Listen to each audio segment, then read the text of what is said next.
আসসালামু আলাইকুম, কেমন আছেন সবাই? এটা গতকালকের ভিডিও, আপলোড করা হয়নি। তো আজকে করছি। এখানে গরুর মাংস রান্না হবে। মাংসটা ধুয়ে পানি ঝরিয়ে রেখেছি। এখানে গোটা গরম মশলা, পেঁয়াজ কুচি দিয়ে দিয়েছি। তারপর এখানে মশলা বাটা দেখালাম, আদা রসুন পেস্ট দিয়ে, ঝালের গুঁড়ো দিয়ে, লবণ দিয়ে। তো মাংসটা কষিয়ে নেবো। অপর চুলে গরম পানি হচ্ছে, কষানোর জন্য পানি দিয়েছি। সেটা কড়াইটা চেঞ্জ করে দিয়েছি, কড়াইটা ধরছিল না।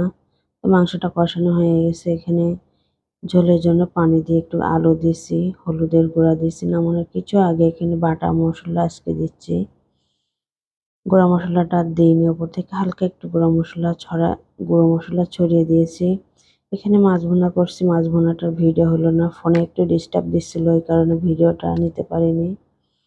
তো মাছ ভুনা করছি অল্প কিছু। তো মাছ ভুনাটা খেতে অনেক মজা হয়েছে। এখানে উস্তা আলু দিয়ে রান্না হবে আমার আব্বু আর আম্মুর জন্য।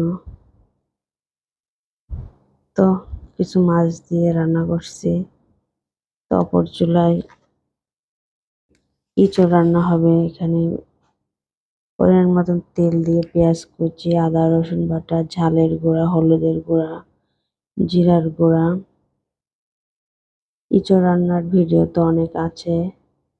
এখানে বাটা মশলা দিয়েছি, এলাচ, দারচিনি, জিরা।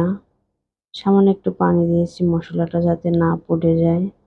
সিদ্ধ করে ডালটা দিয়ে দিয়েছি। এখানে মুগের ডাল, মসুরের ডাল আর ছোলার ডাল আছে। তো কাঁঠাল সিদ্ধটা দিয়ে দিয়েছি, প্রেসারে দুটো সিগনাল দিয়ে নিয়েছি। এখানে কিছু কুমড়োর পাতাও দিয়েছি, কুমড়ো শাক। তো এঁচোড়টা খেতে যে এত মজা হয়েছে ছিল না।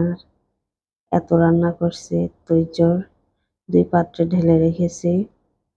এখানে ডিম কোরমা হয়েছে। তো কেমন হয়েছে সবাই জানাবেন। আসসালামু আলাইকুম।